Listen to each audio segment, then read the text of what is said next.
Chama aqui a reflexão dos meus colegas senadores e senadoras, dos meus colegas professores, estudantes, os que estão em casa nos assistindo nesse exato momento, no que diz respeito a projetos extremamente nocivos, no nosso ponto de vista, a educação brasileira, que tramitam tanto na Câmara dos Deputados como no Senado Federal, fomentados pelo movimento denominado, abre aspas, Escola Sem Partido, fecha aspas.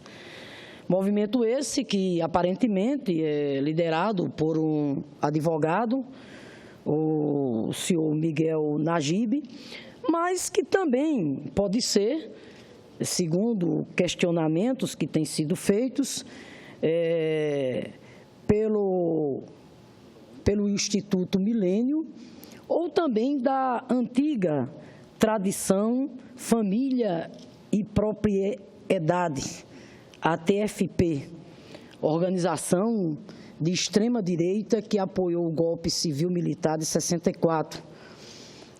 Esses projetos são, por exemplo, o PL 7180 de 2014, do deputado Erivelto Santana, do PSC da Bahia, o PL 867 de 2015, do deputado Isalci Ferreira, PSDB do Distrito Federal, o PL 1411 de 2015, do deputado Rogério Marinho, PSDB do Rio Grande do Norte, que tramitam, obviamente, esses projetos na Câmara dos Deputados, mas também o PLS 193 de 2016, do senador Magno Malta, PR do Espírito Santo, que tramita aqui na nossa casa, no Senado.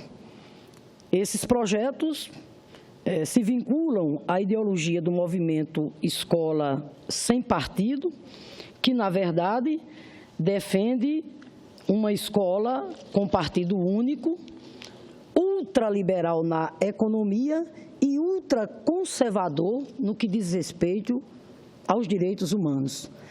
Trata-se, senador Pedro Chaves, de uma nova versão da educação moral e cívica, através da qual a ditadura civil-militar buscou sustentar seus valores e práticas, esvaziando o conteúdo crítico do currículo brasileiro e fomentando a intolerância. Aliás, o fato desta ofensiva conservadora está sincronizada com o golpe de Estado em curso no Brasil não é mera coincidência. Quando o Estado democrático de direito é violentado, as correntes ultraconservadoras adormecidas se sentem à vontade para abandonar seus esconderijos e disputar os rumos da nação, contando com a benevolência dos que necessitam de base social para legitimar a ruptura institucional. Projeto da escola, abre aspas, Escola Sem Partido, fecha aspas, denominado pelos meus colegas professores como Lei da Mordaça, é apenas mais um sintoma do avanço do ultraconservadorismo na sociedade brasileira, fomentado em parte por uma grande mídia, esta sim que tem partido único, por um Congresso Nacional que, infelizmente, adquire um perfil conservador, pela espetacularização e seletividade da justiça e por um governo ilegítimo edificado sobre um golpe parlamentar que, se consumado, tende a anular todas as conquistas civilizatórias consagradas na Constituição de 88.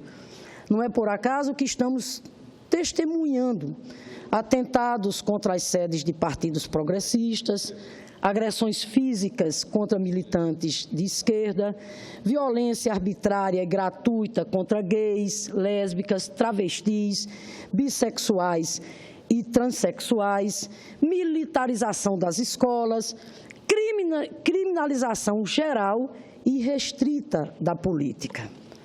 Daí porque, senhor presidente, derrotar o projeto da Escola Sem Partido é fundamental. é essencial para conter a onda ultraconservadora que tenta inundar a nossa sociedade. Não se trata aqui de defender qualquer tipo de doutrinação nas escolas, mas o exercício do livre pensamento e da liberdade de ensino consagrada no artigo 206 da Constituição Cidadã, da Constituição Federal.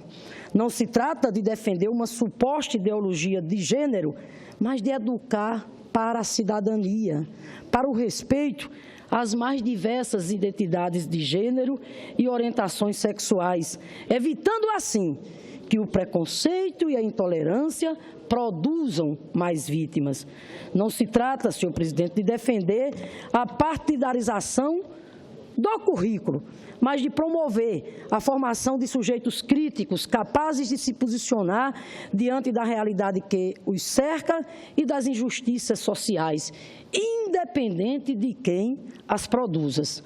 Aliás, faço aqui um parêntese, para lembrar que professores conceituados, respeitados, como Leandro Carnal, professor Renato Janino Ribeiro, que foi ministro da Educação, entre outros, juristas como Lênio Streck, Nina Beatriz Ranieri, Daniel Sarmento, Pedro Estevo Serrano e Marcos Vinícius Furtado Coelho, entre outros, já se posicionaram contra a proposta, destacando, inclusive, sua inconstitucionalidade. Para Furtado Coelho, projeto Escola Sem Partido, além de se tratar de um projeto inconstitucional, seria, abre aspas, desumano exigir que o professor seja um autômato dentro da sala de aula, fecha aspas. Ainda acrescento, matéria publicada recentemente no portal UOL, 20 dos colégios particulares mais tradicionais de São Paulo já se manifestaram contra o projeto Escola Sem Partido. Dentre eles, o Santa Cruz, o Mackenzie, o Bandeirantes, Vera Cruz, se manifestaram claramente contra este projeto por entenderem que ele significa um cesseamento do trabalho pedagógico. Portanto, senhor presidente, estamos em pleno século XXI, mas, infelizmente, parece que retornamos ao século XIX, pois ainda existe quem defenda jornadas de trabalho de 80 horas semanais, escolas sem pluralismo e governo sem voto. Eu espero, sinceramente, que essas ideias não prosperem. Espero, sinceramente, que o Senado não se inscreva na história como partícipe de tamanho retrocesso. Senhor presidente, quero aqui concede uma parte, senador. Depois eu tenho que ver aqui com a mesa, concederei com o maior prazer, mas com o maior prazer concederei, desde que a mesa autorize. Quero ainda aqui, senhor presidente, só mais uma vez registrar o apelo, renovar o apelo para que o PLC 210, que trata da valorização dos agentes comunitários de saúde e de combates à endemia, venha a este plenário ainda hoje para ser apreciado, porque, repito, estas são duas categorias essenciais no trabalho de saúde preventiva do nosso país. São 250 mil agentes comunitários de saúde em todo o país, 60 mil agentes de combate à endemia. É verdade que nós demos passos, e eu tenho a alegria, senador Jorge Viana, de ter sido no governo do PT, o governo do presidente Lula, que nós aprovamos a primeira proposta de emenda à Constituição que regulamentou a profissão do agente comunitário de saúde. Depois, em 2010, nova emenda à Constituição, que tratou de instituir o piso salarial nacional da categoria. E eu tive a alegria, na época, senador Pedro Chaves, de ter sido a relatora na Câmara dos Deputados. E hoje, o projeto que está em discussão aqui é o projeto que vem nessa direção, da gente avançar no respeito, na valorização. De que forma? Dando a eles, assegurar a eles benefícios previdenciários e trabalhistas que eles não têm ainda, até porque exerce ainda uma profissão em condições precárias, com salários ainda muito irrisórios.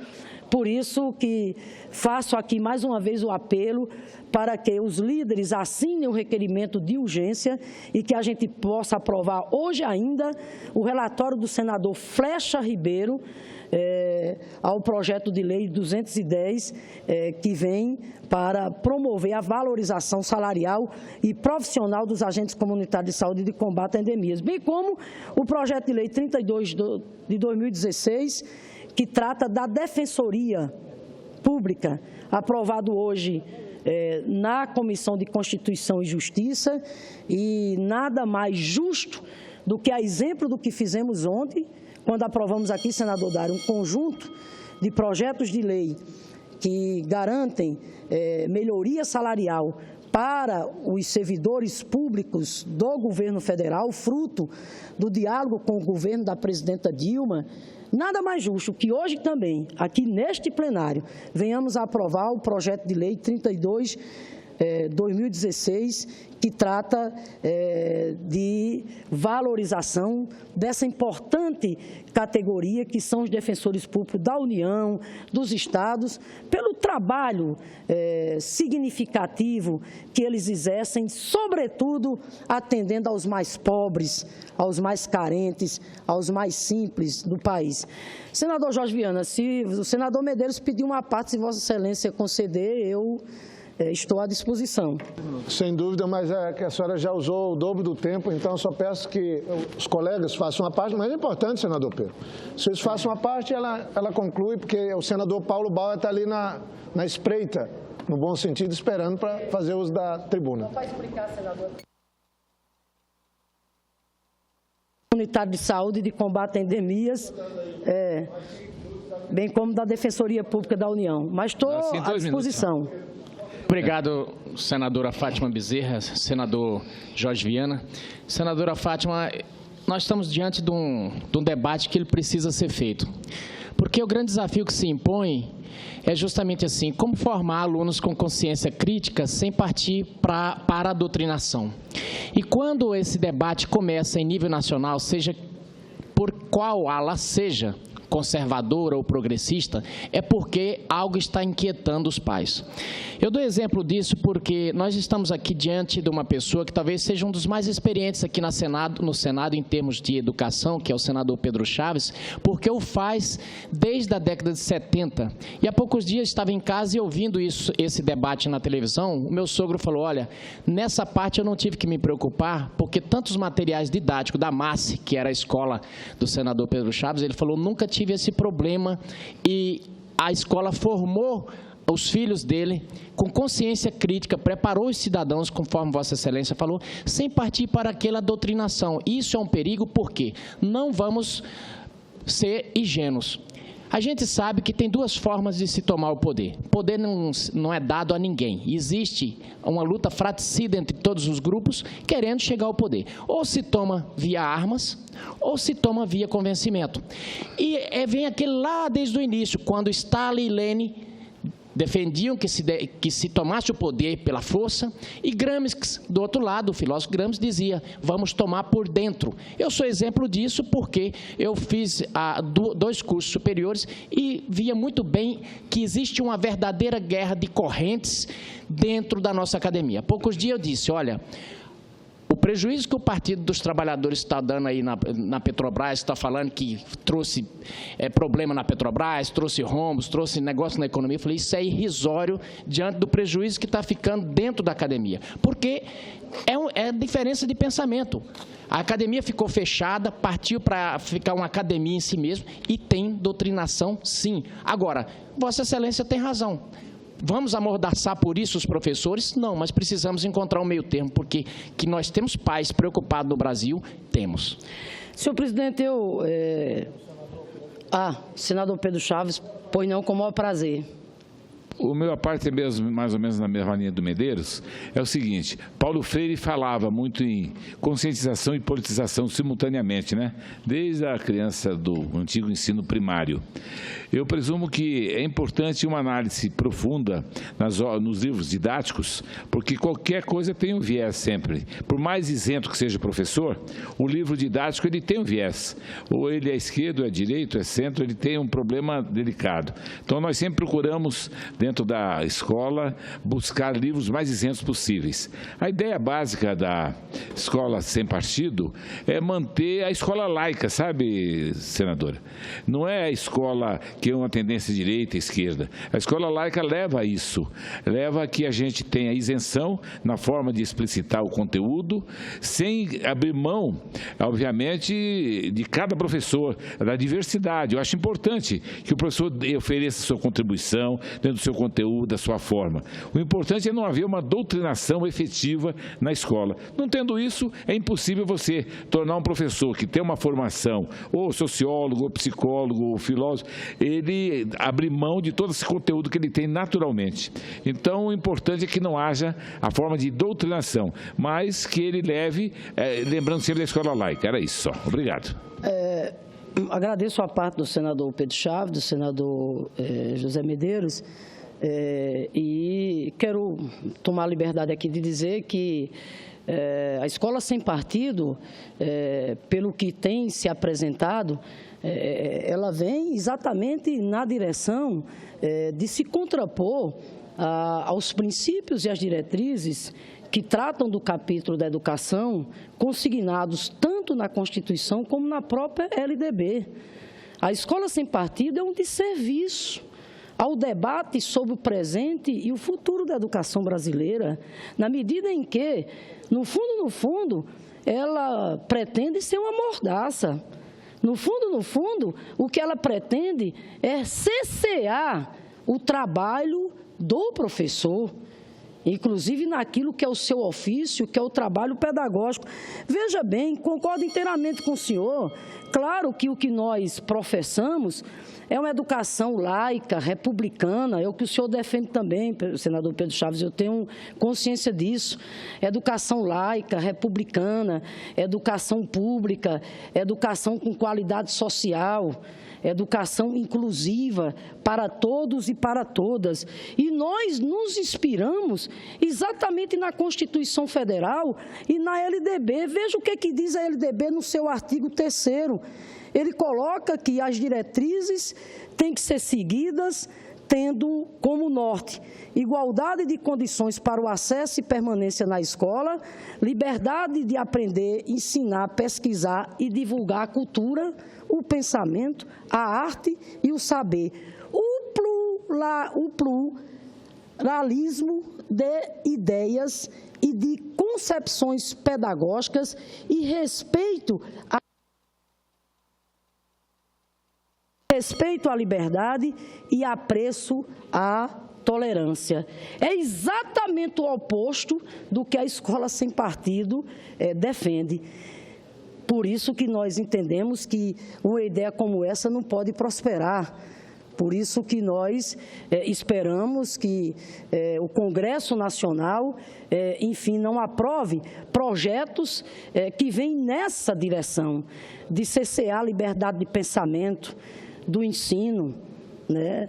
A liberdade do trabalho pedagógico, ou seja, a escola, mais do que qualquer outro espaço, senador Pedro Chaves, ela tem que ser um espaço plural, ela tem que ser um espaço exatamente para lá dentro caber o debate, né? O debate que, ao final, possa contribuir para que a gente forme cidadãos e cidadãs com visão defender a conquista plena da cidadania. Eu termino, senhor presidente, para não abusar mais do tempo generoso que Vossa Excelência já nos concedeu. Termino aqui com uma frase de Paulo Freire. Paulo Freire dizia: a educação é um ato de amor, por isso um ato de coragem, não pode temer o debate, a análise da realidade, não pode fugir à discussão criadora, sob pena de ser uma farsa.